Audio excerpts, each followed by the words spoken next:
Hello, I'm Lauren Bates. I am a faculty member at Hazard Community and Technical College. We have campuses in Perry County and also Breathitt County, two of the counties which were impacted. And I am a member of the Southeastern Kentucky chapter of KNA. And several of our counties that are in our chapter were actually affected by the flooding. But I do know that there have been at least 12 counties that FEMA has been working with, Red Cross has been working with, and it's really widespread devastation as far as looking at numbers and impact. We do have several schools within the communities that have been affected. A couple of schools in Perry County, for example, are not going to be able to return to classes in their buildings. They've actually housed those students in a building that they used previously, an elementary school that they had previously closed when they consolidated. Personally, he had listed that there were 38 confirmed fatalities in 5 different counties. We actually had another fatality in Breathitt County last week that increased that number to 39. In my county, we had 2 missing persons. I do believe that we are the only county that still have missing individuals. They had some search and rescue teams in doing additional search and rescue this week. Breathitt County has a huge landmass county.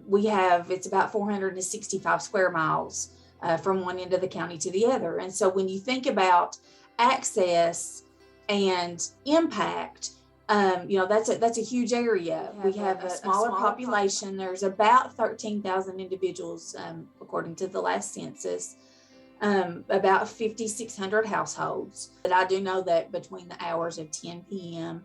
and 2 a.m. in the morning, we had about 5 inches of rain. There had been some warnings, but it was not what people necessarily expected. And the areas that have been flooded, in many of those areas, it is places that have never flooded before. Loss of electricity throughout the county, loss of cell phone signals. And so people woke up and there was no way to communicate with their family members across the county. We couldn't get, people could not get a hold of anybody. They had no idea. We were seeing on social media, people saying the water is coming up, please send help, we're going to the hills. We woke up, we saw that the water was rising. It was literally rising in minutes. I looked out and it was here, and then whenever I started wading out, it was up to my knees, up to my waist.